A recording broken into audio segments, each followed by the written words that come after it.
É isso aí, galera. Começando mais um Samambaia em Pauta, esse podcast para levar informação para você, conhecimento, muita coisa boa pro povo de Samambaia. Quem não é de Samambaia também, vem para cá que o papo é muito bacana hoje. Estou recebendo aqui meu amigo Jorge Viana, deputado distrital. Tudo bem, doutor? Opa, tudo bem? Eu tava Tudo falando dos bem. bastidores aqui que eu achei que você era mais alto, cara. Talvez seja o cabelo que tá achatado por causa do boné. Cabelo, às vezes, faz um topete assim, aí dá pra crescer um pouco mais, né? Bacana, hoje o papo vai ser muito legal. Já convido você que tá aí, então, já se inscreva, já pega esse vídeo, manda pro seu conhecido aí, porque o papo é muito legal, muito conhecimento, muita informação para você. Se inscreva, meu jovem, vamos ajudar aqui. É o Samambaia em Pauta e o papo é super interessante. Primeira coisa, quem é Jorge Viana? Porque tem muita gente que não conhece, eu também não conhecia, só conhecia de ver ali e tal, Só deputado, televisão, né? né? Cara, o Jorge Viana é um retirante nordestino, né? Que veio do Maranhão pro Piauí, depois vim pra cá com 3 anos de idade pra Brasília. Fui morar na Ceilândia e com uns 14 anos vim pra Samambaia, em 89. Na época ainda que a gente não tinha nada aqui. Eu tô olhando aqui os prédios aqui, vendo. Antigamente era só mato. A gente até atravessava, pegava o ônibus Santo Antônio Descoberto e atravessava as 300, as 100 para chegar nas 500. Tu já foi pé nessa época? Demais da conta. E eu morava na 506. Cara, eu tava lembrando, eu encontrei umas amigas essa semana, esse final de semana. Essa semana, e a gente relembrou de quando a gente saía da 506, atravessava as 300, as 100, as 200 hoje, ia para 404 estudar no colégio lá. O único colégio que tinha lá pra gente estudar. E a gente atravessava isso todos os dias, cara. E a gente riu pra caramba porque eu sempre gostava de um tênis limpo. Meus tênis sempre foram limpos. E aí eu botava um saco plástico para É não isso sujar mesmo. o tênis. E elas ficavam rindo de mim.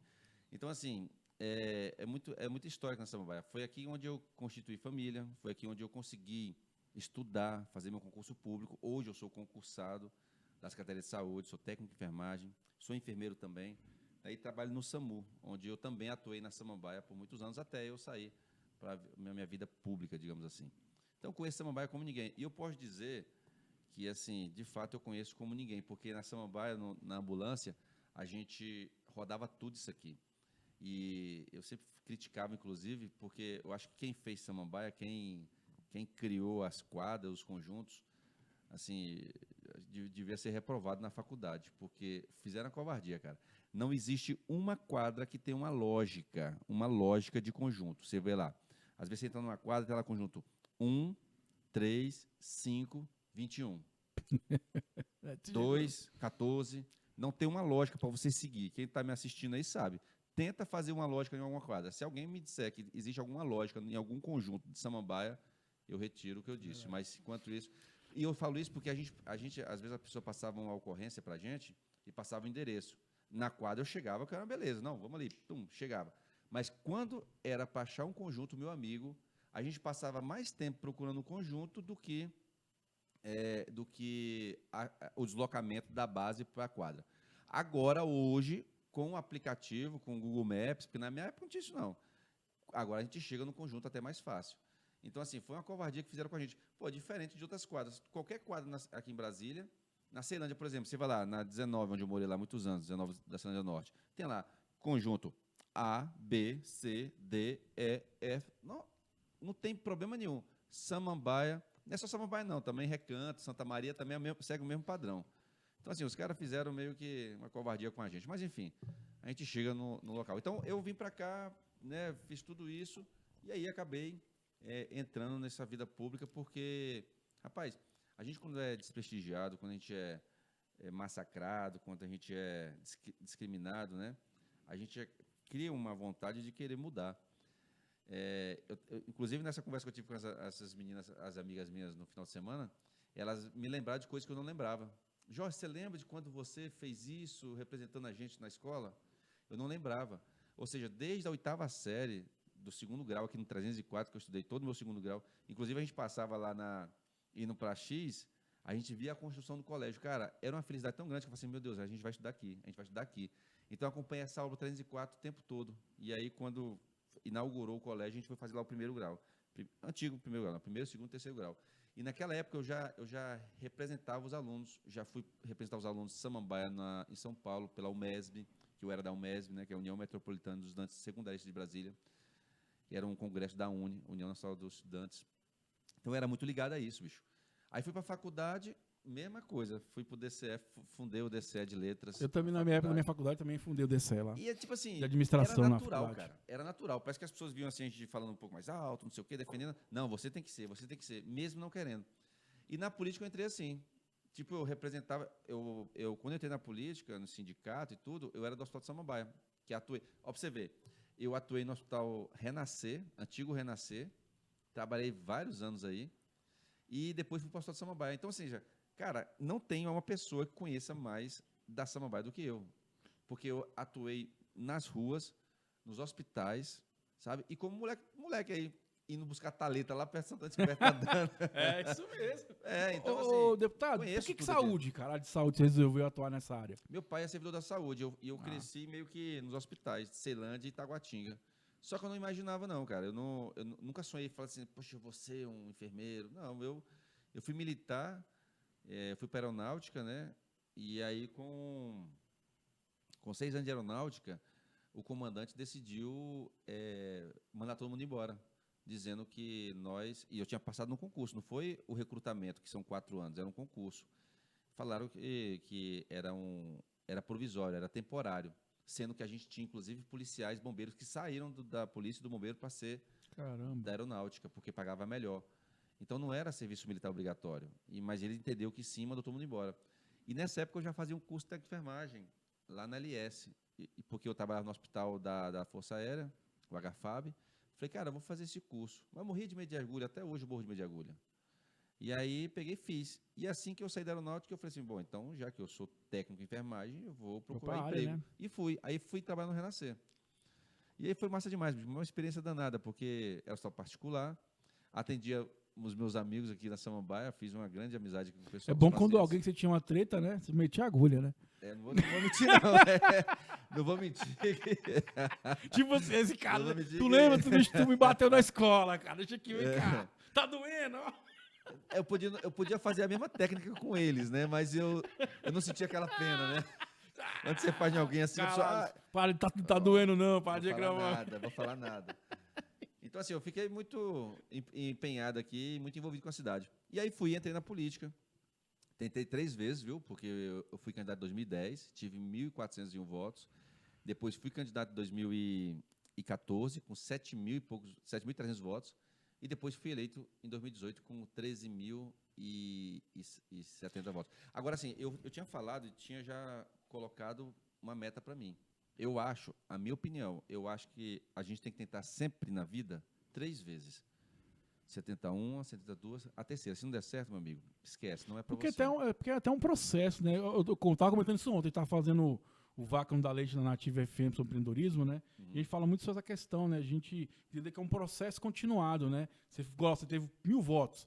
Pô, aí você alcançou 6.000 votos, pô, já tive uma melhora, né? Já não fez igual você fez na primeira campanha. A última campanha, eu preciso só de um pouco para alcançar o objetivo. Entender que é maturar. Eu acho que, por exemplo, eu vejo o jovem hoje, ele quer para amanhã, cara. E quer começar hoje e colher amanhã. Entender que existe um processo nisso, né? A própria vida, né? E às vezes a pessoa desiste também. É verdade. A pessoa tem que saber que a primeira tentativa, ela pode ser muito frustrante. Inclusive, a primeira foi a mais frustrante de todas. Com certeza. Você tá com a expectativa alta, né? Rapaz, é engraçado, porque na primeira, Tem você pegar água pra nós? Tentei Aqui a gente faz ao vivo aqui. Tentei fazer eu fiz de tudo para parecer assim, para defender e tal. Você quer água? Eu quero. E aí, bicho, eu peguei e fui...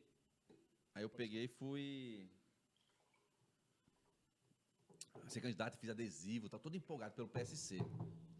Aí inclusive o PSC foi o partido que me acolheu na época, porque os outros não queriam, não. Eu chegava no partido e falava assim, eu queria ser candidato, tal. O pessoal, você tem dinheiro? Não. Você você representa alguma coisa? Não. Então não tem como não.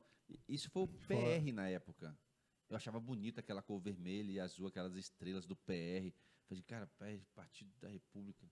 Eu falei, esse partido é bonito e tal, eu acho que tem tudo a ver comigo. Aí fui lá ler lá a cartilha dos caras e tal. Eu falei, pô, esse partido é... Aí fui lá e o cara me cortou. Aí eu falei, puta merda, então não é tão fácil assim. Aí fui no PSC, Partido Social Cristão, e aí, eu sou católico e tal, aí me receberam super bem, cara. Seu Nogueira, finado Nogueira, um cara que era fantástico, um senhor, acabou falecendo. E aí ele me recebeu muito bem. Aí eu falei, pô, é aqui que eu vou. E tive 1.400 votos. Inclusive, eu fui um dos que mais filiou no partido até hoje, PSC. Aí, na época, o Roriz entrou para ser candidato. Foi aquela confusão danada, né? E aí eu tive 1.400 votos. E eu imaginava que eu ia ganhar. Sabe por quê, cara? Porque, às vezes, você está na rua e aí você encontra as pessoas e as pessoas te abraçam e falam assim, poxa, você vai ganhar, eu sonhei que você ia ganhar, Deus está me alertando que você vai ganhar. E você fica muito empolgado, você fala assim, cara, não é possível, todo mundo falando isso, então eu vou ganhar. Aí, quando vem o resultado, 1.400 votos. Porra, não foi isso. Mas, na verdade, o que elas falaram em 2010 aconteceu em 2018. Ela só não falou o tempo, É né? verdade. Ela só não acertou o tempo do sonho, talvez. E isso fala uma coisa importante, né? Dinheiro, né? O dinheiro, ele nessa questão da política, ele é muito injusto, vamos dizer assim, porque se o cara tem mais grana, parece que acelera mais o processo dele, né? Mas melhorou muito agora, viu? Melhorou muito porque, antigamente, o poder econômico dos candidatos era bem visível. Por exemplo, o cara fazia show, pô. O cara trazia aqui É uma banda. verdade. Quantas vezes eu vi aqui na Samambaia, aqui na Barca, o cara trazia lá Cara, eu lembro do Bruno Milionário Marrone. Milionário Zé Rico, bicho. Aí os caras faziam um show lotado, o Milionário Zé Rico falava assim, ó, esse aqui é o meu candidato. Aí pronto, o povo tudo Verdade. votava. Leonardo. Então, assim, com isso agora, cortou tudo, cortou placas. Porra, o cara botava placa daqui até no plano piloto. Só placa do cara. Você gravava o nome do cara E mesmo tem sem outra querer. coisa também que a gente teve até conversando com o Rizomar, que mandar um abraço pra ele, e ele comentando que eu não sabia, o deputado distrital não tem verba, né? Pelo que ele falou pra mim, Tem verba? partidária pra fazer campanha, só do federal pra cima, parece. É porque, assim, cada partido ele tem... O fundo partidário, né? Ele tem... Cada partido tem um recurso baseado na quantidade de votos que os candidatos tiveram, seja para Senado e para deputado federal. O deputado distrital, ele não computa voto. No caso, o deputado estadual não computa voto. Não computa, aliás, recurso. Por exemplo, cada voto de um deputado federal equivale a um valor Poxa, em centavos. Então, se o cara teve 10 mil votos para deputado federal, ele está trazendo para o partido entendi. um valor. Se eu tiver 20 mil votos como deputado distrital ou estadual, eu não trago nada para o partido. Então, o partido ele acaba juntando esse dinheiro. Então, por isso que é importante cada partido ter um número maior de deputados federais e senadores. Não importa para ele vereador e nem deputado Distritais, estadual e distrital, porque não entra recurso. O que importa, lógico, é a força política, porque esse cara, provavelmente, no futuro, ele será um federal. federal. Então, pensando nisso, o que os partidos fazem? Investem nos estaduais. Então, vou dar um exemplo eu acho que um dos maiores, o partido que tem mais recurso hoje, talvez seja o PP, o PL, o MDB tem um recurso muito bom, o PT tem um recurso muito bom, e isso é dividido entre os partidos nos estados. Então, cada partido no estado ele vai receber uma verba, um recurso. Então, esse recurso é distribuído para as candidaturas, seja para senador, governador, deputado estadual e deputado distrital, no caso. Então, eu sei que tem partidos aqui em Brasília que vai ter em torno de 10 milhões para o partido. Aí você pega 10 milhões, o presidente vai dizer o seguinte, olha, eu vou dar tantos mil para você, tantos mil para você, tantos mil para você. Detalhe, desse recurso, 30% são para as mulheres. Então, desse dinheiro todo que o partido tem no Estado para investir na campanha de todos os candidatos, 30% são para as mulheres, seja deputadas estaduais ou deputadas federais. Então, isso é garantia delas, porque elas têm 30% também de número de vagas para concorrer. Então, assim, em tese, o distrital, ele não traz recurso, então ele não tem esse direito. Entendi. Mas, pelo fato Se o partido de quiser ser investir, beleza, sim, né? Sim, investe, porque não é justo nós, estaduais, né, distrital, a gente ajudar o partido, inclusive a eleger um deputado federal ou um senador, e não ter recurso. Então, acaba que é uma coisa, regra. O deputado estaduais recebe recurso. E aí vai depender de cada partido. Eu, por exemplo, em 2018, eu estava no Podemos. Cara, acho que me deu 10 mil reais. 10 mil reais para minha campanha. Eu até, inclusive, abri mão, porque eu sabia que tinha candidato que precisava mais do que eu. Então, eu queria ajudar os candidatos mais fracos. Inclusive, eu ajudei. Eu fiz vídeos para eles, eu fiz fotos para eles. Ou seja, eu tentei ajudar. Porque, bicho, quando eu estou no time, cara, é o time. Então, não adianta nada eu querer ser eleito e deixar os mais... E também, assim, lógico que os politicamente, né? Você vai mais ter mais pessoas eleitas do seu partido, é mais fácil, você ganha mais força política dentro lá da Câmara, né? Claro, é as bancadas, né, que nós falamos. Então, quanto mais políticos no partido, melhor. Inclusive, hoje eu estou no PSD, que o presidente é o Paulo Otávio, né, que é um cara extremamente íntegro na política, gosto muito do Paulo Otávio. Nós temos 3 deputados lá hoje no PSD. E nós somos hoje, na Câmara Legislativa, a maior bancada. Desculpa, a segunda maior bancada. A gente só perde para o PL. O senhor, quando foi eleito, você foi eleito pelo PSD? Fui eleito pelo Podemos, que estava coligado com o PSD. A gente fez coligação em 2018, que ainda podia. Então, Podemos e PSD. Aí nós fizemos 2 deputados, que foi o Robério, do PSD, e eu, do Podemos. E por que você decidiu ficar no PSD e não no Podemos? O Podemos está com uma política de eleger não eleitos já. De fazer uma chapa que dê oportunidades. Eu tive oportunidade, então eu acho que seria também justo dar oportunidade para os outros. Porque também, às vezes, se eu ficar num partido, pessoas não chegam sabendo que podem não ganhar. Então é muito ruim você ir para uma competição sabendo que você vai perder. Ou, pelo menos, que a competição seja desigual. Então, eu estando no partido, só eu eleito, em partidos pequenos, pode acontecer de ninguém se aproximar. E com isso eu perder também sozinho. Então é melhor, às vezes, eu ir para um partido maior, que tenha mais pessoas com maior número de votos, para a gente poder eleger mais de um, do que ficar num partido, de repente, ninguém se aproximar. É o que ia acontecer no Podemos. Eu ia ficar no partido sem ninguém se aproximar.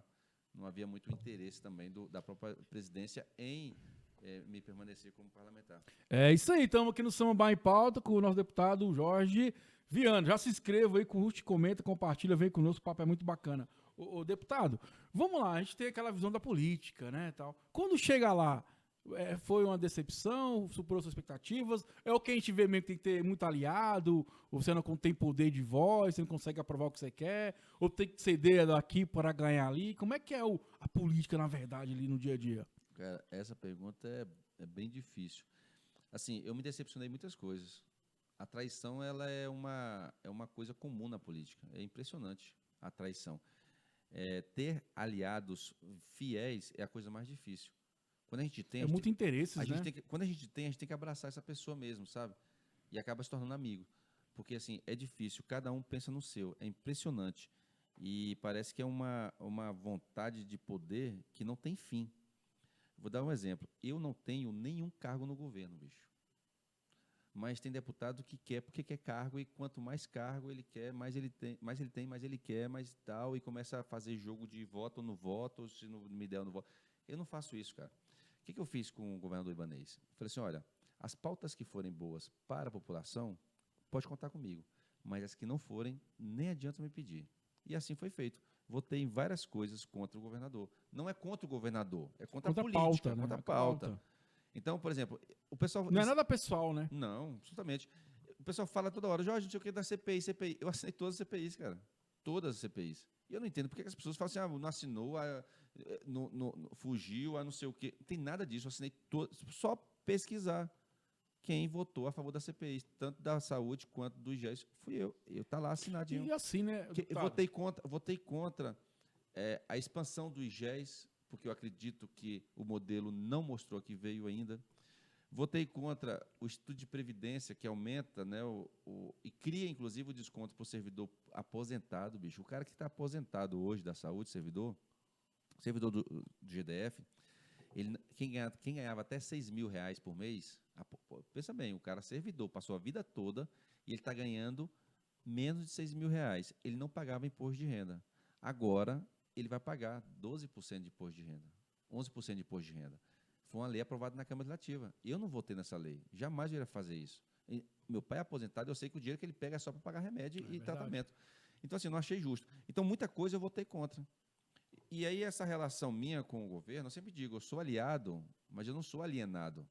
Pô, eu estou lá para defender os interesses do coletivo, não é meus interesses. Porque se fosse meus, eu pegaria meus cargos comissionados, pegaria ali toda aquela coisa de interesse pessoal e ficaria quietinho. Então, assim, o povo, às vezes... É porque, assim, existe sempre a oposição querendo atribuir a gente alguma coisa. Igual o problema da saúde. Ah, mas nós temos um deputado da saúde que não resolve o problema da saúde. Meu amigo, se nós temos governador que não resolve o problema da saúde, imagina um deputado. Tem médico que não vai O presidente da República não resolve o problema da saúde, imagina um deputado. Entendeu? Então, assim, Verdade. o pessoal quer atribuir a mim problemas históricos que eu não consigo resolver. Mas no que eu pude fazer, eu fiz, e sinceramente, diga-se de passagem, eu fiz com muita sabedoria. Ó, de todos os recursos de emendas parlamentares que nós temos por ano, todo mundo manda dinheiro para lá, para colar, não sei o quê, para isso, para aquilo. De todo o meu recurso, cara, 80% foi para a saúde. Eu já mandei, durante meu mandato, 28 milhões para a saúde. 28 milhões para comprar remédio para entubar paciente, para comprar luva, para comprar material. Eu fui o primeiro colocado dos 24 deputados que mais mandou recurso para a saúde. Então, o que mais eu posso fazer? Fiscalizo, na pandemia fui nos hospitais, fiz blitz, denunciei, fiz tudo que eu podia fazer. Agora, eu sou um deputado distrital, eu não tenho o poder da caneta. Se eu pudesse, se eu tivesse condições, aí sim seria diferente. Então, as pessoas querem atribuir a mim o problema da saúde como se eu tivesse que resolver. Eu não consigo resolver. Ah, mas Jorge, por que você não cobra? Eu cobro. Agora tem que cobrar de forma inteligente. Só ficar indo no microfone lá na tribuna, falar mal não resolve. Eu falar mal da saúde, eu não vou conseguir botar o remédio para o cara lá, às vezes, no paciente que está precisando, não. Então, eu vou botar o dinheiro. Eu critico e vou lá e boto o dinheiro. É o que eu estou fazendo. Quando eu critico a saúde, eu vou lá e boto dinheiro. No SAMU mesmo, aqui tem uma base no SAMU que eu construí, mandei recurso, R$ 423 mil, eu mandei recurso para construir a base do SAMU, aqui na 302. Está lá, foi feita por mim. Ninguém fala isso. Fala que está faltando ambulância e a culpa é minha. Entende? Então, assim, a gente tenta fazer. Esse anexo de Samambaia, pedido nosso para o governador para ampliar esse hospital. Inclusive, aquele estacionamento que está lá onde foi feito, era privado. Eu fui atrás do dono, para poder o dono negociar esse terreno com a Nova Cap, com a Terra Cap, para poder ele doar, ceder para a Secretaria de Saúde, para poder ampliar esse hospital. Ninguém fala isso. Entende? Eu não consigo atingir a massa. Até eu te agradeço aqui, cara, né, o Samambaia em Pauta, por me trazer aqui e poder falar, porque as pessoas vendem uma coisa minha que não é verdade. É só acompanhar que vocês vão ver É o o que que a eu estou gente fazendo. fala, né? Eu tive aqui com o administrador de Samambaia, foi bacana, que tirou várias dúvidas, né? Uhum. E aí eu não entendo se é porque o cidadão não tem interesse mais ou o político também não tem interesse de vir conversar, né? Porque, assim, eu acho que política tinha que ser Deus da escola, que é o ato de você questionar, de você participar. A gente tá falando de condomínios, né? Uhum. Aquele ato, quanto mais a comunidade participa, melhor para a comunidade. E a gente entender o que está acontecendo. Quer saber quem é, para a gente poder cobrar de forma correta. Eu acho que às vezes o cidadão está tão descrente da política que fala, né? Agora vai começar agora a pedição de voto, eu falo pro cidadão, cara, pergunta, questiona, e pesquisa a pessoa, entenda quem é, você entendeu? Pra gente poder, assim, aí bater e, assim, vir, não, você não fez, o que você faria, como é que é, você entendeu? Cara, você falou a coisa que eu sempre falo. Porque, assim, o pessoal fala assim, o brasileiro vota errado. Não é, porque a gente é seduzido. O político, ele tem um poder de oratória, ele tem uma sedução que é impressionante. Os caras estudam, os caras entendem como é que... Ele vai no teu íntimo, ele olha para você e sabe o que você precisa, ele vai na tua veia. Então, é o seguinte, eu acho o seguinte, para você votar e não errar esse ano, o que você tem que fazer primeiro, cara, e nós temos a ferramenta importante para isso. Verdade. Você pesquisa, procura lá Jorge Viana de Souza, que é meu nome. Veja quantos processos eu tenho na justiça, veja quem são, de onde eu vim, porque tem toda a minha vida nas redes sociais, tudo, sabe? Cara, eu tenho carteira assinada desde os meus 18 anos, porque eu era para ter antes, né? Porque eu comecei a trabalhar com 16. Eu sempre estudei, eu sou concursado, eu nunca dependi de política, eu nunca tive essa vantagem pessoal de ter apoiado um candidato para tal. Eu não gostava de política, cara. Inclusive, até minha época estudantil, eu odiava política. Só que era um grande erro meu, porque eu tinha já essa veia, essa pegada. Não participar e não é pior sabia. que participar. Muito pior. Porque eu acabava ficando puto, porque os caras faziam e eu tinha que acatar. Exatamente. Então, assim, você tem lá toda a minha vida. Então, poxa, eu trabalhei, eu estudei, eu tinha tudo para dar errado, bicho, aqui na nossa época Verdade. aqui, na minha época, eu sou mais velho que você, aparentemente. Tem quantos anos? Eu tenho 38, né? Pois é, eu tenho 46. Então, na minha época, vários colegas nossos da região ali, da minha quadra e tal, foram presos, foram mortos por droga e tal, tudo mais. E eu e alguns não, a gente estudou. Então, assim, eu sou um exemplo de que o pobre, o nordestino, ele pode ter sucesso na vida. Não porque eu sou político, não. Eu tenho sucesso na vida porque eu tenho profissão, porque eu tenho meu emprego, tenho minha família e tudo mais. Então, a pessoa não vê isso. Ela chega, avalia o cara pela uma reunião que ela faz. O cara chama uma reunião lá, geralmente uma liderança chama uma reunião, o cara vai lá todo bonitão, às vezes toma café lá no copo, come a comida lá e fala assim, pô, esse cara é humilde. Mas tu vai ver o cara mora no Lago Sul. Nunca mais ele te o recebe cara, quando ganha. o cara é dono de empresa, o cara mora no Lago Sul, o cara não sei o quê. Aí você fala, não, esse cara é humilde. Humilde naquele momento, cara. Ó, nós estamos no ano de eleição. Bicho, quantos políticos vieram na Samambaia durante esses 3 anos? Faça avaliação, pô. Vê no histórico do cara. Fala o seguinte, vai lá no Instagram do cara e Facebook e vê lá o que ele fez durante esses 3 anos. Aí tu avalia o cara, onde é que ele estava. Pois se você for lá no meu Instagram, Jorge Viana com 2 N's, e não tiver lá trabalho desde o primeiro dia de mandato até hoje, eu largo essa vida pública. Todos os dias, praticamente, eu trabalhei. Ô, deputado, você é da saúde, né? Por que ninguém resolve esse problema da saúde? Que é dinheiro, é dinheiro, é dinheiro, dinheiro. Pelo que eu percebo, na minha sensação, que não é dinheiro. É o jeito que está investindo esse dinheiro. Porque foi comprovado na pandemia que dinheiro tem, que rapidinho fizeram aí vários hospitais de campana, né? Uhum. Então, e o trem resolveu, graças a Deus, né? Que hoje, seguramos né? a onda, velho. Então, por que não pode ser assim no cotidiano? É porque, a gente estava até falando aqui anteriormente, né? Nós temos várias áreas da saúde. Nós temos a saúde, ela não é só uma emergência, um pronto-socorro. A saúde ela é muito mais complexa. Ela vai até transplante. Hoje, Brasília é referência nacional de transplante de coração, de fígado, de medula. Ninguém fala disso. Só quem sabe disso é um paciente que foi atendido, né, pelo SUS, 100% gratuito, e que hoje está vivo por conta do sistema de saúde, por conta dos trabalhadores que fizeram isso. Porque hoje o que dá realmente Ibope negativo, tal, são as emergências. A porta de entrada é a pior. Se eu pudesse fazer gestão, eu arrumaria a porta de entrada, porque o restante está fluindo. Então, depois, qualquer pessoa que está me assistindo aí, pode até reclamar da emergência, da unidade básica de saúde, não tem médico, não tem isso, tem aquilo.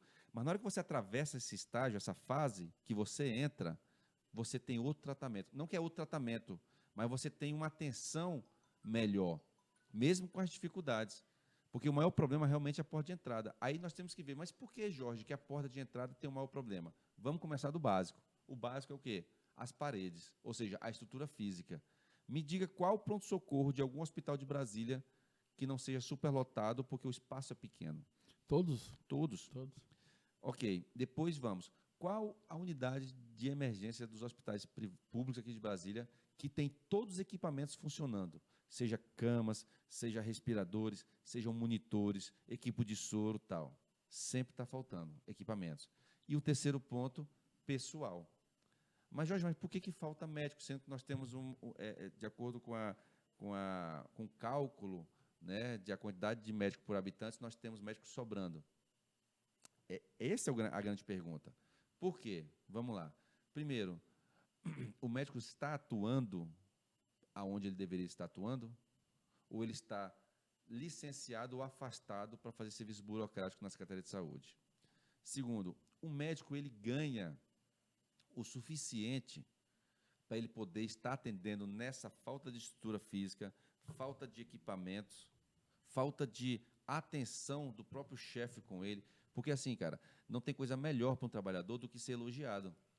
Ninguém elogia a gente, cara. Ninguém. Desde os nossos chefes, secretário de saúde, governador que seja, até a população, que sempre critica a gente como se nós fôssemos culpados. Mas não é porque lá no começo já está errado? Por exemplo, eu falo que eu fiz uma pós uma época e existe até hoje, não sei como é que tá, tem anos já, teve um estudo num restaurante francês, que ele começou a estudar o seguinte, o impacto do sabor da comida vai do humor do atendimento das pessoas. Ou seja, do cara que recebe o carro lá, vai impactar no gosto da comida. Então, talvez aquela primeira impressão do cara ficar irritado, 10 horas, 2 horas, 2 anos esperando uma consulta, 6 meses, pode impactar nessa questão. Já vem desgastado ali, chateado. Então, tipo, pra ele, velho.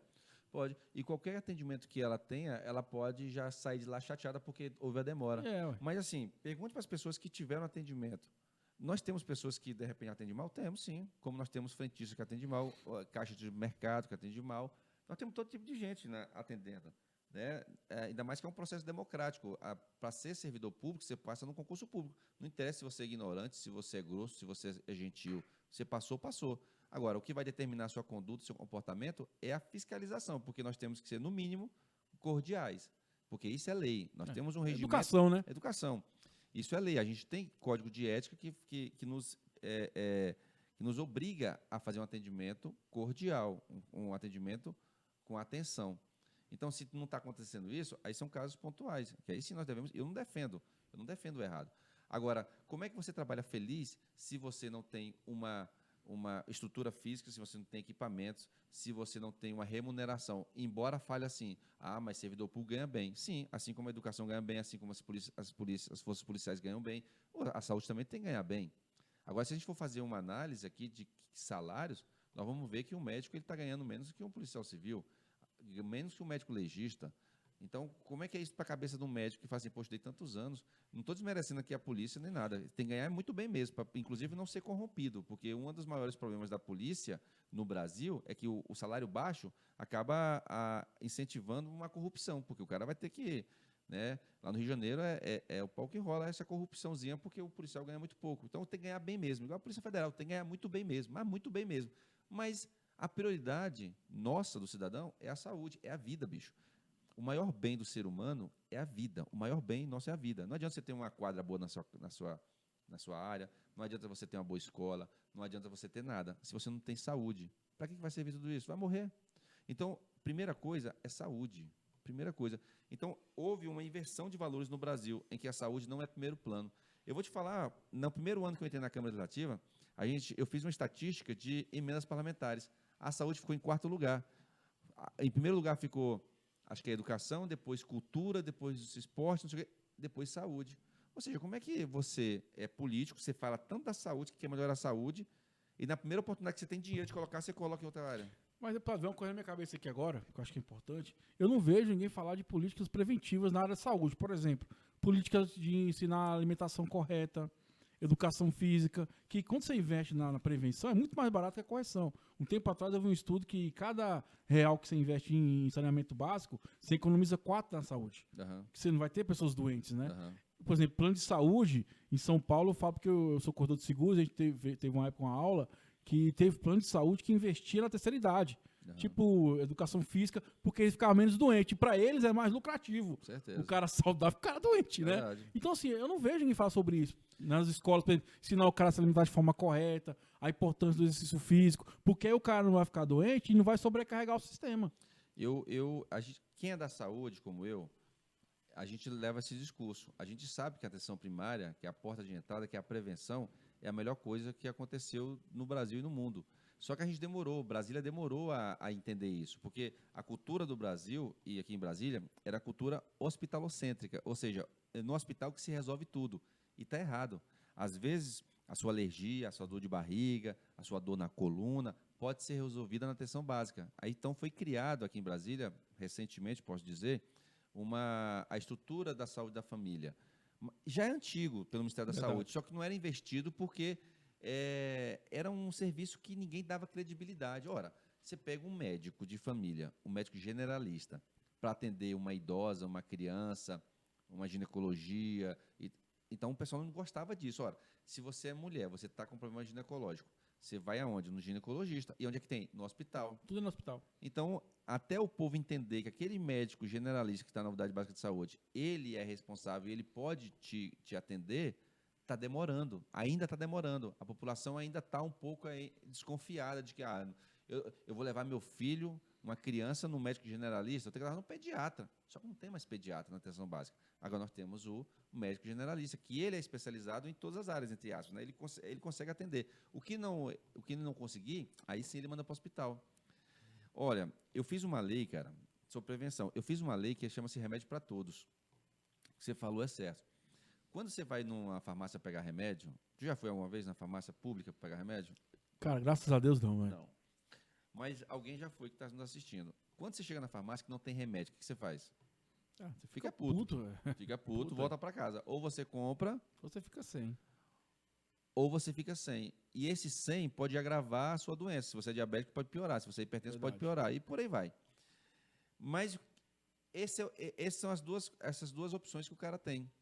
O que eu fiz? Eu fiz uma lei dizendo o seguinte, olha, quando o paciente for na rede pública, na farmácia, pegar o remédio e não tiver, ele vai na farmácia privada da cidade e vai pegar o remédio e a conta quem vai pagar é o governo, porque é dever do Estado pagar a nossa saúde na sua integralidade, consulta, exame, cirurgia e tal. Por que quando você não tem UTI na rede pública, você vai lá na justiça e pede UTI privada, a justiça manda o GDF pagar? Já ouviu falar isso? Já vi, já. Não acontece isso? Acontece. Mas por que a pessoa não vai no Ministério Público pedir, na defensoria, pedir remédio? Porque é caro, pô. Aí o cara vai lá no plano piloto, às vezes R$20 o remédio, o cara vai no plano piloto gastar 50. E agora uma Então coisa ele que não você falou vai. que é importante falar, eu falo porque a minha mãe recebe os remédios controlados. Cara, todo mês é certeza. O cara vai lá da motinha, tá aqui o remédio, assina, e essa parte funciona. Pois é. Então você tá vendo que tem coisa que funciona e ninguém fala disso. Então, assim, essa lei minha, ela garante que esse paciente tem esse remédio na farmácia privada. Só que Essa lei foi aprovada? já é lei. Já é lei, já então. Só que ela tem que ser regulamentada. O que é a regulamentação? É o governo dizer como que serão essas farmácias, quais serão essas farmácias, qual será o valor, a tabela do valor dos remédios vai ser baseada em que tabela. Isso é interessante, então. Não é só aprovar a lei, né? O cara aprovou a lei. Até ela começar a ter a sua funcionalidade real, leva um certo tempo, então, né? Tem lei que você aprova que ela entra em vigor, né, a partir da data da publicação, sem regulamentação. Tem lei que precisa de regulamentação. Por exemplo, eu criei uma lei também, uma lei minha da Bolsa Estágio. Quem faz curso na área de saúde, e é bem caro, porque tem que usar roupa branca, tem que comprar equipamento e tudo mais. Todos os alunos, seja público, privado, e seja também curso técnico superior. Essa pessoa ela vai ter direito a um subsídio do Estado. O Estado vai dar um valorzinho para ela. Qual o valor? Não sei, porque quem tem que dizer isso é o governo. Ele que tem que saber qual o recurso que ele vai tirar. Eu não posso dizer, vai dar 2 mil para cada um, sendo que o dinheiro não é meu. Ele tem que gerir o dinheiro. Quem vai poder receber? Do rico ao pobre? Ou seja, as regras, quem decide é o governo. Então, provavelmente, com certeza, será aquela pessoa de mais baixa renda. Como é que vai ser baixa renda? Baseado em quê? Tantos salários mínimos por pessoa em casa, não sei. Tudo isso são regras que a lei não prevê, mas que na regulamentação prevê. Não foi regulamentada ainda, bicho. Ou seja, adianta eu fazer lei, eu brigar com os deputados lá, vamos lá, deputado, me ajuda aqui, bicho, vamos lá, isso é importante, porque eu tenho que convencer, primeiro, os 23 deputados que estão lá comigo. Segundo, né, ser sancionado pelo governador, porque ele pode vetar. E terceiro, a regulamentação. Então, assim, são fases que não dependem mais de mim agora, mas a minha parte eu já fiz. Entende? Então, assim, não é tão fácil a gente conseguir implementar alguma coisa no Brasil. É uma burocracia e é a vontade política. Então, o governador sancionou essas leis, mas ainda não foi regulamentado. Aí é por quê? Erros administrativos, falta de vontade, e por aí vai. Deputado, você falou numa fala sua que se tivesse poder da caneta, você faria diferente. O que você faria diferente? Eu investiria muito na saúde, principalmente na atenção primária e nas emergências, na porta de entrada. Porque, assim, cara, a gente sabe que o servidor, ele não trabalha só pelo dinheiro. Ele trabalha por condições de trabalho, ele trabalha por elogios, ele trabalha por muita coisa. Então, o que está faltando é uma atenção aos teus trabalhadores. Eu vou te dar um exemplo. Uma vez eu conversei com um camarada que trabalha no Grupo Paulo Otávio e perguntei para ele, não só foi para ele não, para algumas pessoas, como é que é trabalhar aqui? Você gosta? Cara, eu nunca vi ninguém falando mal da empresa Paulo Otávio, digamos assim. Quando eu vou no Tatico ali, eu converso com as caixas, pergunto, elas também falam bem. Se você perguntar para alguém da saúde, para falar do seu chefe, que é o secretário, às vezes a pessoa não sabe nem quem é. Como é que você é subordinado a um chefe que você nem sabe quem é o chefe? Então, você percebe que não existe uma relação. E tem que ter a relação. O chefe tem que se relacionar com o subordinado. Ora, se eu sou dono do mercado, cara, tu é meu caixa. Se tu trabalha irritado, se tu trabalha chateado, o reflexo vai ser aonde? No cliente. No cliente. Então, se eu quero que o meu mercado seja um bom mercado, eu tenho que primeiro pegar meus trabalhadores e falar assim, olha, eu pago pouco, mas não é porque eu quero, é porque a minha receita está assim, olha só, eu não recebo tanto dinheiro, lucro para poder dar, mas toda vez que eu aumentar o lucro, eu aumento para vocês. Mas será que a estabilidade nesse ponto não atrapalha? Porque todo mundo fica tão estabilizado mesmo, tipo assim, não tem competição, não tem plano de carreira. Mas Porque esse- na empresa você tem que produzir para você também ter esse elogio que você fala, Mas né? isso mudou muito, viu? No Diário Oficial, praticamente todo dia você tem exoneração de servidor, você é demitido. Essa história de que essa estabilidade é para sempre, isso não existe não, cara. Tem muito servidor que é demitido. E tem muito servidor que trabalha, tem muito trabalhador que trabalha na CLT que fica lá a vida toda e nunca teve nada de errado, não foi demitido. Ou seja, trabalha certo que você não é demitido nem aqui nem lá. Agora, existem sim os riscos das empresas quebrarem. Esse é o problema, porque o Estado, bem ou mal, ele pode parcelar salário, ele pode fazer um monte de coisa, mas ele não vai Não deixa de pagar. demitir. É verdade. Já na empresa privada, ele demite. Então, essa estabilidade, ela sim eu concordo que nós temos. Mas com relação ao mal profissional, se fizer errado, vai para o olho da rua. E vai mesmo. Eu já vi muita gente indo para o olho da rua porque fez coisa errada. Furto, agrediu enfim. Então, tem uma certa meia-verdade nessa estabilidade. Uma Outra coisa, segurança vamos lá maior. do IGES aí. Você acha que para mim, eu acho que não resolveu nada. Só é um saco sem fundo, só pegar dinheiro, não resolve nada. Será que não existe ninguém capacitado, cara, no nosso governo que possa gerir a saúde? E tem que contratar alguém de fora para fazer algo que eu enxergo que eu acho que tem alguém dentro do governo que consegue fazer a gestão, né? De maneira estratégica, de maneira eficiente, para aumentar a qualidade e eficiência do sistema. Cara, é aquela máxima, né, que a coisa quando começa errado, ela vai dar errado. O GES começou errado. O Instituto Nacional de Base, na época, começou errado. A lei está errada. E eu alertei isso quando eu era sindicalista. Eu alertei para o Hollenberg, a gente não queria, sabe? A lei foi errada, não colocaram o recurso necessário, né? E a forma de contratação é a pior de todas. Não existe isso, cara. A gente está falando agora sobre cargo comissionado. Você não pode ter uma empresa que você coloca as pessoas trabalhando de forma não muito transparente. O maior problema do IGES hoje, um dos, né, é a contratação. Por que não faz concurso, cara? Faz concurso público. Ali o concurso é a forma mais democrática e meritocrata que existe no país. Ali você concorre com preto, com branco, você concorre com rico, com pobre. Faz a prova, meu amigo. Passou, É passou. verdade. Então, quando você pega o currículo, avalia, chama para uma entrevista e fala assim, gostei, não gostei, tá errado, cara. Você não pode avaliar a pessoa apenas pela aparência ou pela... Enfim, isso dá margem para desconfiança. Então, se o GES está contratando de forma irregular e tudo mais, não sei, mas todo mundo desconfia. Porque nós estamos na cidade que é extremamente política.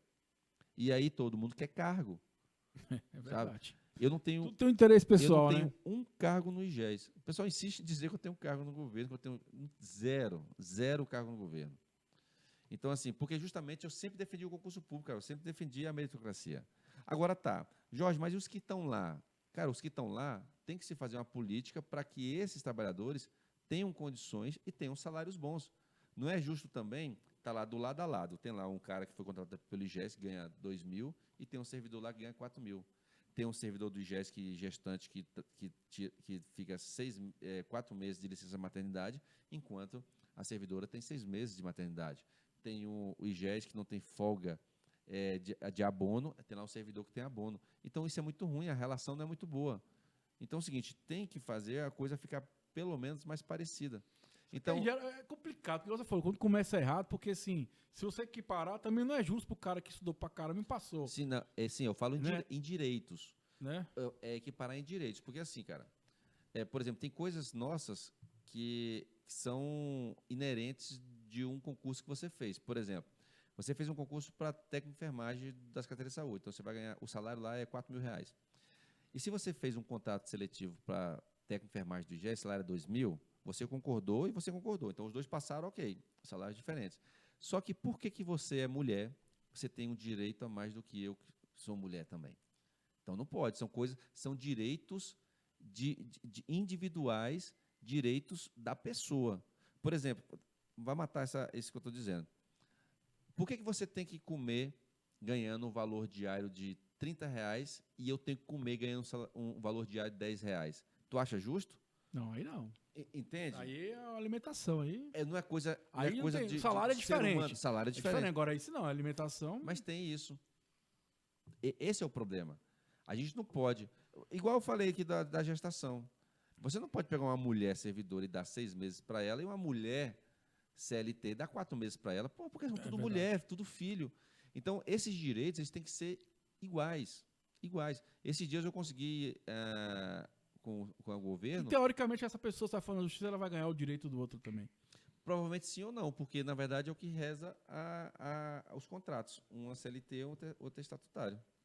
Mas como está no mesmo local, trabalha no mesmo local, o juiz pode entender que é um direito adquirido, né? Porque tem pessoas ali. É o direito Porque vai do indivíduo, É né? o que a gente está conversando, né? Direito do A indivíduo. desigualdade que não pode ter, É né? igual a insalubridade. É. Você trabalha no mesmo setor que eu, você ganha 20% de salubridade, eu ganho 10%, ou eu não ganho. Não existe. A É, contaminação, a exatamente, minha, a sua é a exatamente. mesma. Mas acontece muito isso. Ó, pra você ter ideia, o governo contratou a CS, Agente Comunitário de Saúde, e Agente de Vigilância Ambiental, temporário, 1.000 cada um, e botou para trabalhar na rua. Só que eles estão trabalhando na rua sem alimentação e sem transporte, ou seja, não ganham alimentação nem transporte, enquanto os outros todos os servidores ganham. Aí eu fui, briguei e tal, e agora que eles vão conseguir auxílio de transporte e alimentação. Tá meio que óbvio. Agora, por que não fizeram isso desde o início? Porque parece que quem faz a coisa não tem essa noção do que é direito individual, direito coletivo, direito do cidadão, do trabalhador. Sabe? É onde eu voltei a falar contigo sobre os cargos comissionados. Você não pode botar uma pessoa que levantou a bandeira para o deputado, para o governador, em cargos que são cargos que requer o conhecimento, a habilidade e tudo mais. O maior problema que nós temos hoje na Secretaria de Saúde, que eu vejo, são gestores que não entendem absolutamente nada de leis. Existe uma lei chamada a lei do servidor público, né, que é o regimento do servidor público, a lei 840, a lei complementar, que lá fala o que o servidor pode e o que não pode. Tem gente que é comissionada, que entra porque foi indicada por um deputado, que não sabe nem que lei é essa. Então a chance de dar errado é muito grande, bicho. É o Brasil. É isso aí, ó. Samambaia em Pauta. Se inscreva, compartilha, comenta. Já manda esse vídeo pro seu conhecido aí, porque o papo é muito bacana hoje com o deputado Jorge Viana aqui. Ô, deputado, foi você que ficou um dia na rua fingindo de mendigo? Foi. Como é que foi essa experiência, cara? Por que primeiro você tomou essa decisão e como é que foi essa experiência? Sabe que mês de julho e agosto em Brasília é Frio. muito frio. E aí a Onan Silva, que é uma escritora, enfermeira, ela fez um livro da minha biografia. E aí eu fiz o seguinte, no lançamento do livro, eu peguei e troquei um livro por um agasalho. Então eu arrecadei um monte de agasalho. Eu falei assim, bom, agora eu vou doar para quem? Para quem precisa. E quem precisa muito é morador, na verdade é morador de rua, é pessoa com situação de rua, porque rua não é morada, então ninguém mora na rua. É verdade. Então ele está numa situação de rua. E eu entendi por que mudaram o nome. Olha que interessante. Aí eu peguei e fui lá, só que para você, se você chega lá todo arrumadinho para falar com o cara nem olha para você, o cara fica com medo, o cara acha que, enfim.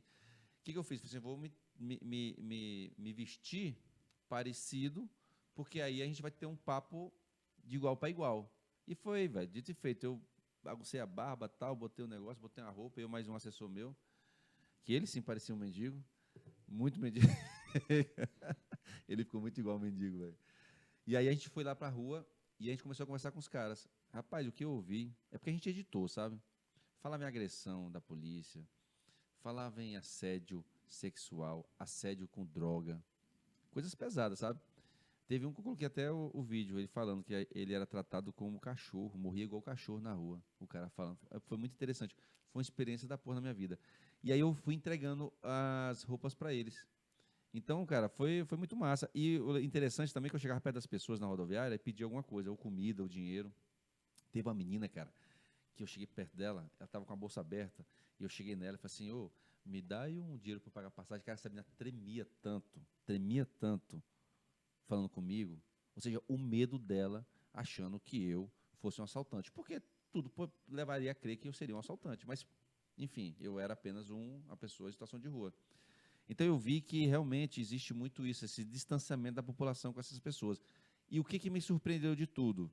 Que eu vi pessoas lá que são trabalhadores, que de repente está no nosso meio, que a gente não sabe, mas que dorme na rua. Ou seja, a situação dele hoje, nesse momento, é situação de rua. Mas é um trabalhador como qualquer outro.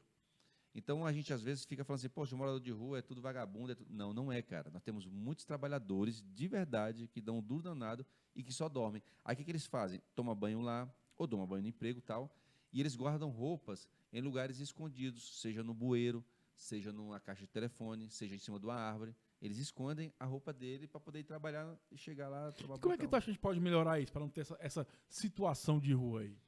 Cara, primeiro que tem que entender caso a caso. Tem gente que está na rua lá porque brigou com os pais. Eu conheci lá meninas que estavam revoltadas, foi para a rua. Outros foram para ruas porque tem algum distúrbio psiquiátrico. Pessoas inteligentes, pessoas que tinham uma vida normal e, de repente, foram para a rua porque deu um surto. Pessoas que não tinham onde morar mesmo, porque vieram de outros estados e até arrumar o emprego, conseguir pagar o primeiro aluguel, tem que ficar na rua. Então, lá tem de tudo. Então, é pegar caso a caso. Os que forem doentes, levar para os locais, né, específicos para poder fazer o tratamento. Não são manicômios, e sim CAPS, por exemplo. Você pode levar as pessoas para ficar tratando, para essa pessoa voltar à vida real e, de repente, voltar para sua casa. As pessoas que não têm moradia porque vieram de fora de Brasília, é encaminhar eles lá para os CRAs para que eles possam ir lá para os albergues que nós temos ainda, aqui em Taguatinga, o albergue, que hoje está muito diferente antigamente. Eu aprendi com meus amigos advogados fazer um adendo, né? Porque os CRAs parece que não tá funcionando mais, né? Rapaz, Porque tem gente que em Samambaia que tá precisando fazer o recadastramento, tem 6, 7 meses e nada. É uma confusão. Eu peço, pelo amor de Deus, deputado, fala com o pessoal, vamos voltar a funcionar presencialmente, porque pelo menos presencialmente sabia quem é atendido ou não. Porque hoje eu falo toda hora que eu atuo aqui na rádio, toda hora o neguinho chega pra mim, que são pessoas que precisam atualizar o CRAS ali. Pô, Thiago, eu liguei lá, tem 6 meses, cara, fala que vai retornar, não resolve. Antigamente, pelo menos eu sabia quem era atendido ou não. A maior reclamação que eu ouço, inclusive do sindicato, é que falta pessoal. Porque antigamente a assistência social ela era pequena. Com esse aumento de pessoas, né, em situações de rua, aumentou demais. Além de situação de rua, as pessoas que estão desempregadas e pessoas que estão... porque se você não atualizar o cadastro, você não recebe os benefícios do governo. Pois é. Então, e ainda mais isso, porque muitas pessoas agora estão procurando os CRAS para poder justamente ter os benefícios do governo, que antes não tinha. Então, se você não tinha, você não procurava o CRAS. Uma coisa puxa a outra. A demanda. Então, a demanda aumentou nos CRAs porque o governo hoje está dando mais assistência social para as pessoas. Seja uma bolsa, seja uma Mas vale. só que eu vejo hoje, eu não vejo, por exemplo, você liga lá, vão te retornar. Aí ninguém sabe quando vai retornar. E outra coisa, não existe, por exemplo, de ter um site com a lista de espera, quem foi atendido no dia, quem não foi. Por que acontece? A questão do presencial, você vê. Vão entregar 20 senha.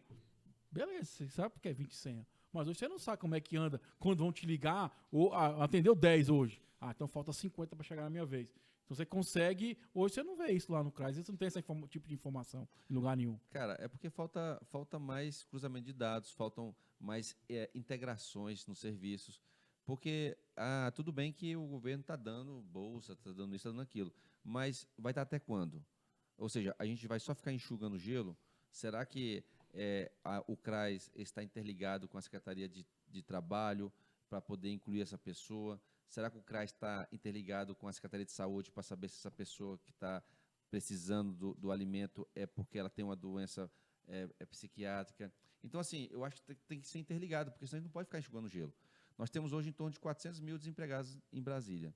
O governo sempre diz que está investindo muito e, de fato, eu acho que o governo do Ibanez foi o que mais investiu na assistência social. Mas é óbvio, nós pegamos uma pandemia de 2 anos que ferrou um monte de gente. Eu conheço pessoas que estão assim, passando literalmente fome ou privações, né, porque perderam os seus empregos. Então, com isso, é lógico que o número de pessoas que precisam de assistência... foi a demanda maior no governo dele, foi essa. Então, eu acho que o ponto-chave é isso. Quanto mais você dá assistência para a população, mais a população procura os seus direitos. Por isso que os CRAs hoje são todos bem demandados, porque as pessoas querem se cadastrar para poder ter aquele direito. Se não tivesse o direito, elas não se cadastravam. Então, parece que o serviço nunca funcionou. Agora que está tendo mais assistência, agora que está ficando em evidência. Se você observar, antigamente, a assistência social dava o que para a gente? Pão, leite e a cesta básica. Verdade. E a cesta básica, não era isso? Hoje ela dá muito mais que isso. É gás, é o prato cheio, é a filha na escola. Então, você vê que tem muita assistência e, com isso, chama a atenção de todo mundo que precisa. Por isso que aumentou muito essa demanda. Agora, é tentar equacionar esses números e não só ficar dando, digamos assim, o peixe. E sim, nós temos que botar a vara na mão dessas pessoas para elas trabalharem. Isso aí já é de anos de política brasileira, né? O Acontece isso. assistencialismo, né, cara? Eu concordo com o assistencialismo. Eu conheço pessoas que realmente precisam e que quando chega a sexta, quando ela consegue pegar, assim, é uma diferença na vida. Mas também eu sei que tem muita gente que abusa e usa esse serviço de forma, assim, para se dar bem. Tem que se fazer um grande cadastro em Brasília, seja para assistência, seja para moradia. Pra você ver, moradia é outro problema que nós temos aqui em Brasília. A Constituição, ela diz que nós temos direito à moradia. Nós temos direito à moradia. Só que Brasília não tem moradia mais para os nossos filhos. Para onde é que eles estão indo? Para o entorno. Aí a pergunta é, você acha justo Brasília fechar a porta para o entorno? Claro que não. Porque quem está no entorno são os nossos filhos que não conseguiram aqui moradia. Outra coisa, por que, que não. Eu não sei, pra mim, né? Eu sou um cara leigo, né? Mas por que, que não engloba logo tudo? Você pega Águas Lindas, tá do lado aqui, Valparaíso tá do lado. As pessoas trabalham aqui, ganham aqui e gastam lá. O imposto vai pro Goiás. Não seria mais interessante pro governo incorporar tudo isso, não? Para qual governo? De Brasília, né? É lógico que é. Só que a pergunta é, o governo do Goiás libera? Não. É, Porque para o Goiás eles estão recebendo lá os seus impostos. ué. Então, assim, para o governo do Goiás está excelente o entorno, porque é muita gente nossa lá, ganhando dinheiro aqui e gastando lá. Se você pegar o comércio aqui de Águas Lindas, Ó. meu amigo, é super. Meu pai mora lá, cara. Eu vou lá de vez em quando. Ó, Cresce tem- cada vez mais. Se tu for aqui em Valparaíso, Lusiânia, mesma Uma coisa. coisa. Então, assim, eles estão gastando dinheiro lá. Mas nós não tivemos, então, competência de deixá-los aqui, porque aqui é muito caro o custo de vida, aqui é muito caro os impostos, e aqui não tem, e a terra é muito cara. Então, o cara vai comprar uma terrinha lá do lado, um lote aqui em Águas Lindas. Então, quem está se beneficiando é o Estado do Goiás. O que tem que fazer? Um pacto entre os municípios e que possam se ajudar. Aí fica essa guerra entre um e outro, acaba que a população fica meio que dividida. Aí não quer ajudar lá porque lá o voto é do Goiás, não quer ajudar aqui porque aqui o voto é do DF e fica nessa briga. Para mim, não existe diferença. Tanto é que JK, quando criou Brasília, ele foi muito sábio em dizer assim, olha, nós vamos ter Brasília e nós vamos ter a RID, a Região Integrada de Desenvolvimento, Que é o entorno. que é o entorno. Porque ele E não- sabia que ia crescer a órbita do DF. Eu acredito que já tá nesse ponto. Daqui a pouco vai coligar, né? Vai ficar tudo junto mesmo. Não vai ter mais nem divisão. Vai. Eu acho que nós devemos criar, sim, o estado do Planalto, trazer esses municípios para a gente, né? E pronto, a gente vive a nossa vida. Só que o problema é que, será que a gente consegue se manter hoje, criando um estado e, de repente, perdendo o fundo constitucional? Porque, não sei se você sabe, mas a gente tem em torno de 14 a 15 bilhões por ano que vem do governo federal, da chamada do Fundo Constitucional. Ou seja, cada estado do país, ele contribui para Brasília, bicho. Agora, tu acha justo que o estado do Piauí mande o dinheiro para o governo federal bancar o Distrito Federal hoje gigante, porque antigamente era Brasília, uma coisinha pequena. Hoje, com as novas cidades, são segurança, saúde, equipamento público. Isso se torna caro. Então, o Fundo Constitucional, quando foi criado, era para manter uma Brasília pequena. Hoje, o Fundo Constitucional continua para manter um Estado inteiro. Então, até quando os governadores vão querer manter isso aqui com a gente? Vai chegar uma hora, bicho, que eles vão querer, falar assim, ó, não vão pagar mais isso não vou ficar bancando Brasília Assim, não. eu já vi que você fala a mesma verdade, deputado. Não pode perguntar pra você. Você não acha que os deputados políticos ganham muito bem, não, cara? Demais. Acima do que é merecido, não? Demais. Eu ganho 25 mil reais, cara. Tá bom compartilhar comigo aqui. Né? A minha barba tá medo de não fazer. Eu ganho, o deputado... Não, Ó, o deputado federal, o deputado estadual ganha 25 mil. Eu acho que o deputado federal ganha. Acho que. E você querendo virar 30, síndico, vamos trocar, pô. Vira 30. síndico, eu viro deputado. O ministro Supremo ganha 33, negócio assim, 35, negócio assim. Só que o imposto de renda come uma lapada, né? Eu ganho 25, mas o imposto de renda come muito dinheiro. Mas, enfim, é um dinheiro que dá para você se manter, fazer tudo que você quiser fazer, como parlamentar. Agora, lógico, eu ajudo muita gente, sabe? Mas eu poderia ajudar mais. Mas, enfim, é limitado. Agora, uma coisa interessante é o seguinte, eu estava conversando aqui hoje de manhã que eu abri mão da verba indenizatória. Nós temos direito a 15 mil reais para gastar com combustível, com lubrificantes e tal. E eu abri mão desse dinheiro. Com o valor dessa gasolina, R$ 7,50 por aí, não é justo o deputado ficar ainda ganhando 25 mil reais e ainda ficar gastando dinheiro da verba indenizatória, sabe? Eu acho assim, que você tem um não- grande problema que é da gente Agora, ter eu já clareza, publicidade nesses dados, porque assim, tudo bem, eu entendo que o cara tem que pegar o carro, tem que a demanda dele gastar. Se for se você entender que o dinheiro é gasto numa coisa produtiva para produzir mais, como deputado, beleza. Eu acho que agora tem coisa que você falou, por 15 mil reais é muito dinheiro o cara gastar de combustível. Um dinheiro X é normal, um ajuste de custo para você pagar seu combustível e tal. Eu entendo que é Mas já normal. tá nos 25 mil, pô. Ah, já tá dentro dos 25 Não, mil? tu já ganha 25 mil. Eu vou te falar a verdade, eu usei o recurso no início, os 6 primeiros meses, eu usei o recurso do combustível, mas é porque eu vinha de uma campanha em que eu estava totalmente sem dinheiro. Então, eu fui colocar minhas contas em dia, então eu não conseguia nem pagar combustível para mim. Até o dinheiro começar a entrar e eu começar a me restabelecer, eu usei realmente, porque eu rodava muito. É isso que eu tô falando. Eu rodo em todas as cidades, todos os postos de saúde, hospitais, então eu gastava muito combustível. Aí até que saiu até uma matéria minha dizendo que eu gastava muito. Eu era um dos que mais gastava também. Eu falei assim, olha, eu gasto muito porque eu ando muito. Agora, o deputado que não gasta muito é porque ele É também não igual eu anda falo, muito. eu acho que sim, tudo, eu acho que, por exemplo, eu falo porque eu venho igual eu falei, sou síndico profissional aqui, é o que eu falo, a gente tem que dar transparência às informações à grana. Uhum. Se eu entendo, igual você falou, pô, eu ando muito, beleza, é normal. Agora que a gente percebe que muitas vezes a pessoa pega esse recurso e usa para outras coisas, cara. Né? Que, É. que não é aceitável. Se você fala assim, não, cara, eu gastei, tá aqui, ó. Eu gastei, sei lá, R$ 1.000 de combustível, mas eu andei tantos quilômetros, tá aqui provando, tá aqui as fotos, tá aqui que é do meu trabalho. Uhum. Ok, eu acho que todo mundo vai entender. O problema é que a gente não tem clareza nessas informações, né? Então o É. cara pega a grana e gasta com outra coisa. Esse dinheiro, você pode alugar carro, pagar combustível, óleo, tal, tudo mais, e gráfica. O que eu fiz no início? Eu não tinha carro para rodar. É até estranho falar em gráfica no tempo de hoje, né? Muita gente usa. Aí eu usava esse dinheiro para alugar o carro. Então eu alugava o carro e usava combustível. Combustível. Quando eu consegui comprar o carro, aí eu, pum. Ou seja, foi 6 meses. Depois eu abri mão e eu pedi para o meu dinheiro todo ir para a saúde. Ou seja, eu abri mão dos recursos, já economizei já mais de R$ 500 mil e já mandei para a saúde. Eu peço para a Câmara mandar para a saúde. Então, assim, mas aquele negócio que você falou, acho que quem quiser usar, usa, não sei. Eu não uso mais porque hoje eu tô minhas contas em dia e Você não vê necessidade de eu usar. consigo usar, lógico, com um salário. Embora eu fale que é 25 mil reais, mas acaba caindo para uns 18 mil e para fazer muita coisa que a gente faz.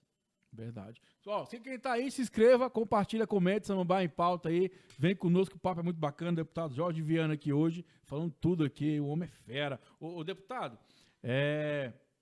e Samambaia, cara? Como é a sua visão? Como é que tá Samambaia? O que você acha que precisa melhorar em Samambaia? Samambaia é uma cidade que tem um potencial danado, viu? Danado. Ela tem um dos metros quadrados mais caros aqui da cidade do DF. A gente só perde para. A gente está quase igual com Taguatinga, né? É uma cidade que tem é muito arborizada. É uma cidade bonita, cara, sabe? O que nós precisamos, como toda cidade, é trazer investimento, principalmente em trabalho.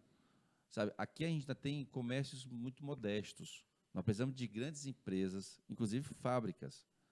O maior problema de Brasília hoje, inclusive com relação à mobilidade, é a concentração de grandes empresas no centro. Ora, nós estamos fazendo aqui uma entrevista em um lugar com internet, que isso vai reverberar no mundo inteiro. Então, por que eu preciso abrir uma empresa em que ela vai ter um trabalho desse para o mundo inteiro, lá no plano piloto? Por que não pode ser nas cidades satélites? Verdade. Aí você desafoga Fica o mais trânsito, isso que eu falo agora, logística, você gera mais emprego lá perto, é melhor para o patrão, porque ao invés de eu pagar uma passagem para o cara e para o plano, eu pago uma passagem tudo. Custo circular. operacional mais barato. Então, eu não entendo por que todo mundo quer investir no plano. Então, a minha ideia sempre foi trazer para cá investimento, grandes empresas. Mas como é que eu trago para cá se não tem segurança, se não tem um terreno? Então, a gente tem que começar a pegar, a ver os espaços aqui e dar incentivo para os empresários. Olha, a Coca-Cola, ela quase saiu daqui de Taguatinga, porque é muito caro o imposto e tudo mais. Quase que ela foi lá para Lusiânia, Valparaíso. para o Paraíso, aliás. Atravessou a divisa ali já. Porque é muito mais barato. Então, assim, a gente tem que também ter uma política para ajudar os empresários. O empresário, ele tem um papel social importantíssimo na cidade. Ele gera emprego, ele gera renda, sabe? Ele traz beleza, muitas vezes, para a cidade e traz, além de tudo, o fomento, né? O fomento para a própria cidade. Porque na hora que eu dou emprego para o cara aqui, e ele mora aqui na Samambaia, ele vai gastar na padaria lá de Samambaia, ele vai gastar no mercado de Samambaia, no posto de gasolina de Samambaia. Se eu abraçar a empresa lá no plano, ele vai gastar com combustível lá no plano, ele vai alugar uma casa lá perto do plano, porque ele quer morar lá perto do emprego, e tudo vai, e por aí vai. Então, traz as empresas para cá. Então, Samambaia está precisando do quê? Trazer grandes empresas. Grandes empresas. Não é só o comércio de um local, é o grandes empresas. O comércio local é importante, mas aquela empresa que gera 300, 400, 500 empregos. Fábricas e tudo mais. É o que nós precisamos. O Brasil não tem fábrica, vai todo mundo para o entorno.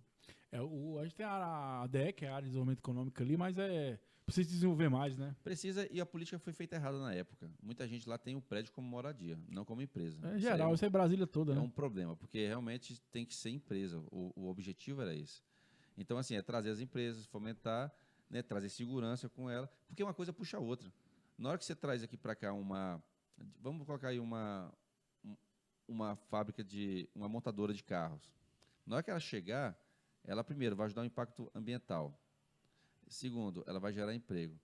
Ela vai trazer para cá, inclusive, não vou dizer o turismo, mas as pessoas vão sair lá de outras cidades para comprar aqui. Isso, O cara quer comprar um carro, ele vai comprar aqui. Então, assim, é um monte de coisa que vai trazer para a cidade. Você pega aí Feira de Santana. Feira de Santana é o grande polo comercial da Bahia. E aí lá é movimentado. Eu já passei por lá. É Eu tive, doido, quando eu tive para Ilhéus, é caminho, né? Você É, passa por lá. ali é demais. Você vê São Paulo. É polo industrial do Brasil. Tudo que você quer comprar aqui, bicho, é em São Paulo que é a sede. Você quer resolver um negócio? É em São Paulo. Onde faz essa garrafa? Lá em São Paulo. Onde é que faz essa câmera? Lá em São Paulo. Então, assim, por que a gente não tem isso aqui em Brasília, cara? A gente não pode viver a vida toda de serviço público. Hoje, o carro-chefe de Brasília é o serviço público.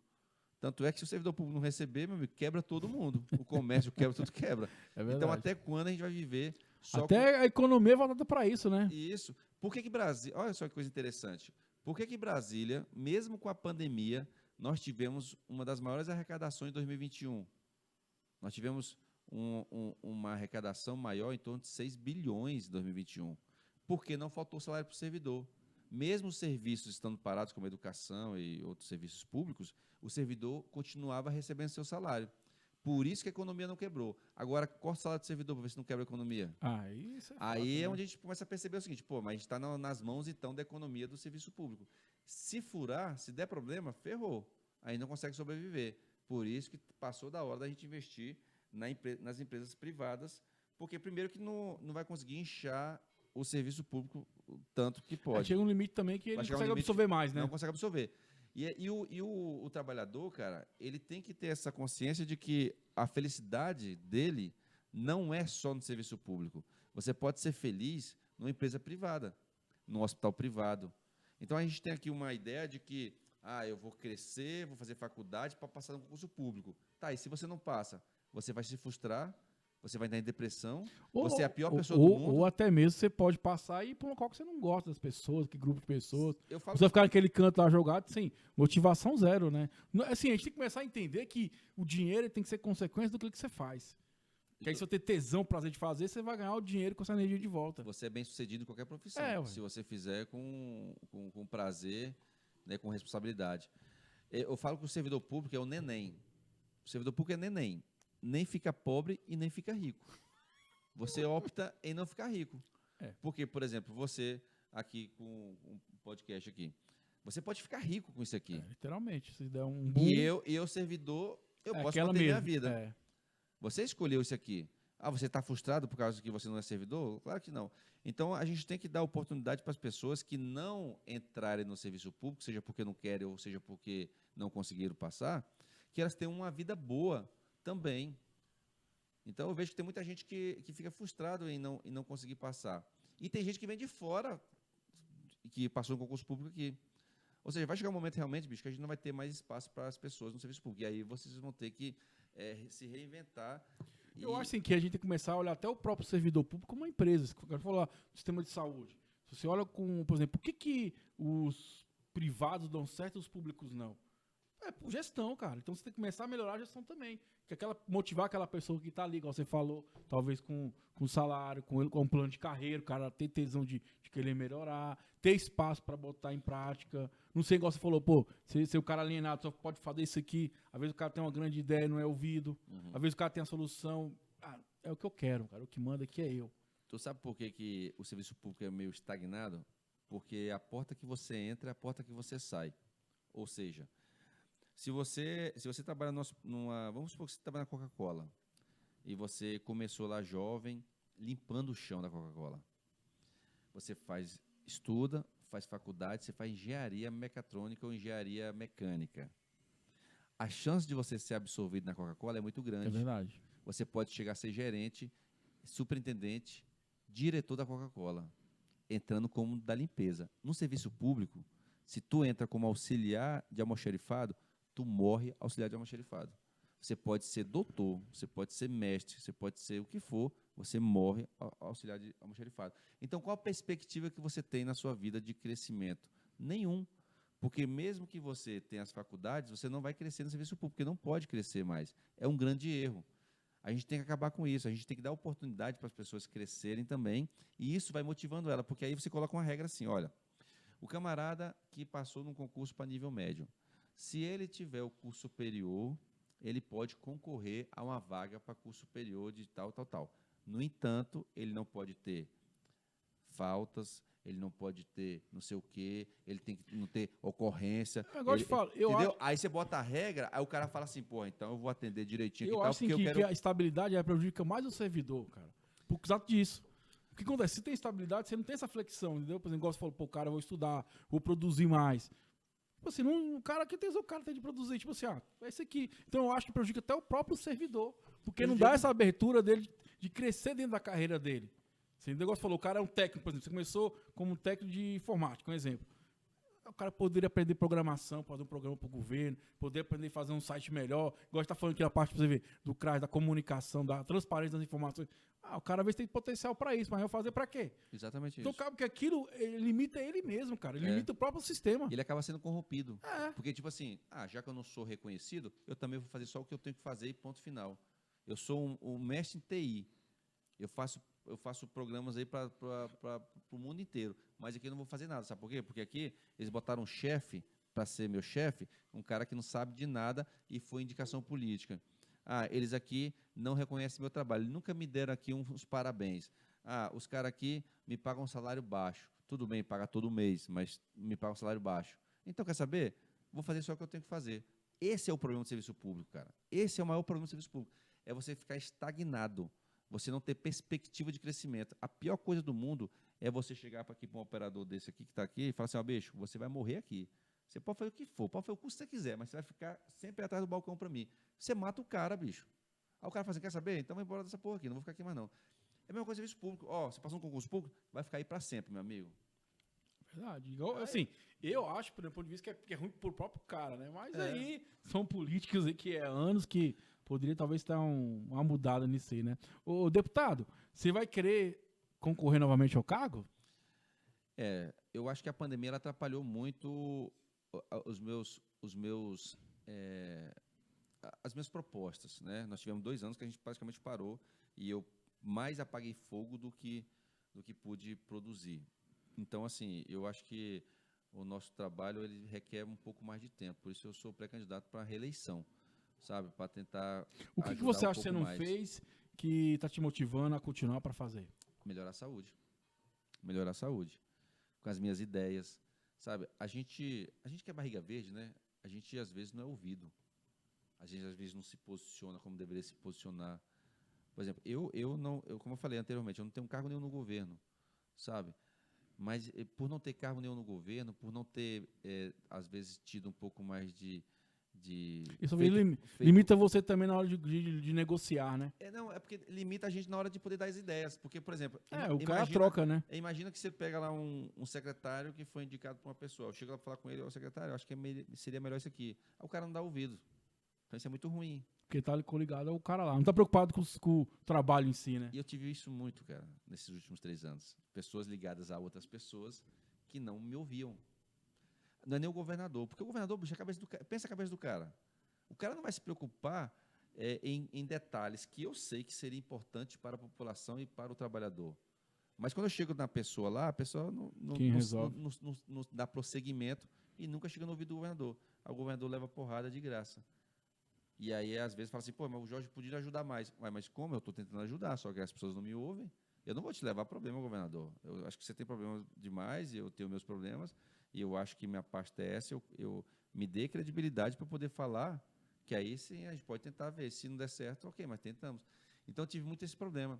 Então, eu acho que eu preciso ajudar mais, sabe? Eu pedi ajudar mais, e eu quero ajudar. É isso aí, estamos aí na reta final do nosso bate-papo aqui do Samambaia em Pauta. Muito feliz de ter ouvido a história do nosso deputado Jorge Viana. Jorge Viana, então fica à vontade das suas considerações finais. E existe alguma coisa que quer destacar, cara, para o próximo mandato seu? Só a saúde, tem mais alguma coisa que você queira trabalhar, desenvolver também? Olha, a saúde em si só, ela já demanda muito a minha vida, sabe? Eu não paro um minuto de falar sobre saúde, eu respiro saúde, eu entendo, né, a saúde por ser um trabalhador, eu sei o que se usa no chão para limpar o hospital até o equipamento mais moderno que nós temos no mundo. Então, assim, eu acho que eu devia ser muito mais aproveitado. E eu preciso ter essa oportunidade de poder contribuir mais, porque eu, depois de muitos anos na Câmara, eu sou o único deputado que fala quase que exclusivamente sobre o SUS, sobre a saúde. A gente precisava disso na Câmara, a gente precisa disso na Câmara, porque, embora os deputados falem sobre saúde, falem sobre educação, falam sempre de forma muito superficial da saúde. Fala porque todo mundo tá falando, né?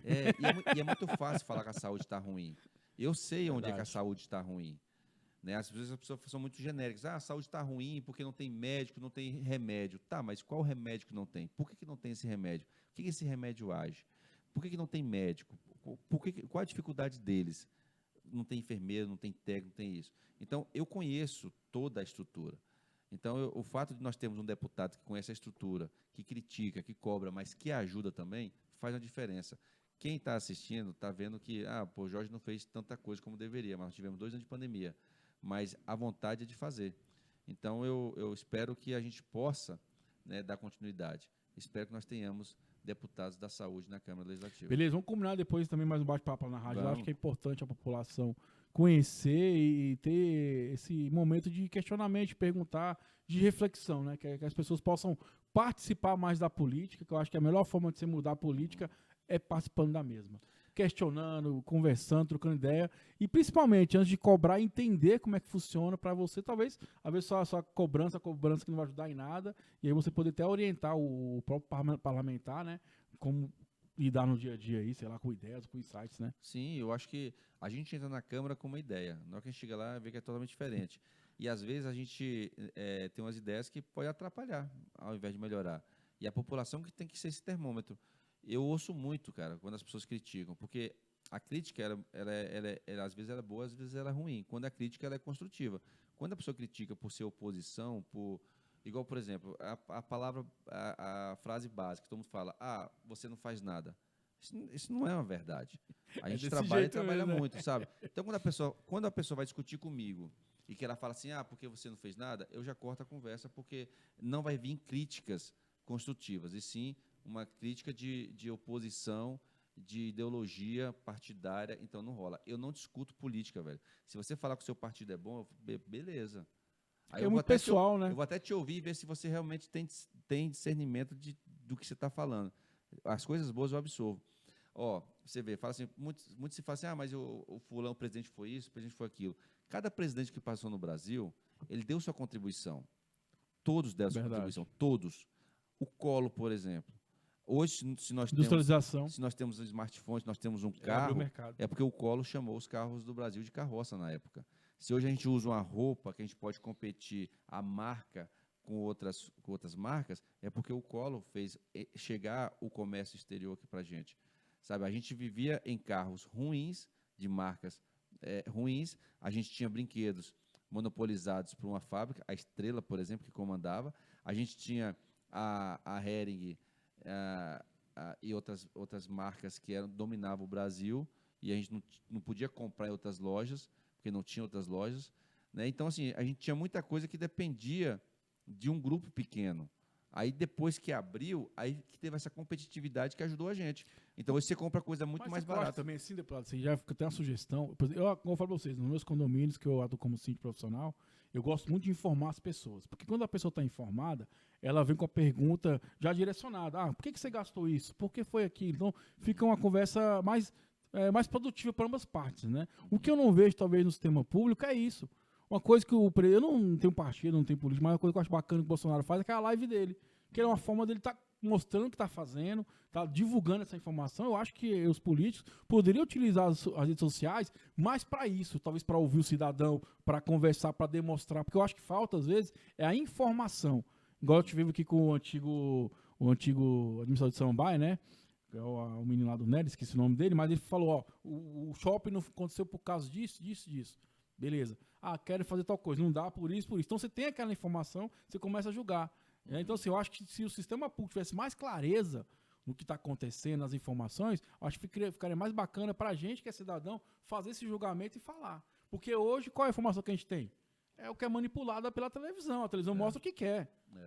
E muito fake news também, né? Exatamente. Não, eu até faço muita live também, eu converso muito com o meu pessoal, a gente tem uma relação muito boa, eu e a turma, os eleitores da saúde, a gente tem uma relação muito boa. Eu sempre faço questão de falar a verdade para eles, porque a gente tem uma responsabilidade. O que eu falo aqui, tudo que eu falei aqui hoje está gravado, vai ser divulgado, e qualquer pessoa pode usar essa fala minha para tentar distorcer ou para poder comprovar alguma coisa que eu falei. Ó, você mentiu quando você falou isso, ó, você falou a verdade. Então, eu tenho uma responsabilidade. Eu nunca tive processos por falar alguma mentira ou coisa e tal. Então, assim, eu penso no que eu vou falar e tudo que eu falo a verdade. Sabe? Eu não tenho medo de expor. Eu acho que é isso. Igual eu falo também outra coisa que é interessante, que eu estou no meio político hoje, eu falo o seguinte, ó, é besteira, cara, você brigar por partido, por candidato, porque fatalmente esses caras vão estar juntos lá na frente, né, tomando um cafezinho, jantando e almoçando e fazendo alguma articulação. Eu vejo isso hoje. Eu vejo muita gente, inclusive, sendo muito demagogo no microfone. Eu vejo na Câmara muita demagogia. Mas, enfim, a população tem que saber quem é quem. Não sou eu que vou dizer aqui quem é correto, quem não é. É só investigar nossos políticos. Então é isso aí, pessoal. Muito obrigado. Você que ficou até conosco até o final, que foi o bate-papo com o nosso deputado estadual Jorge Viana.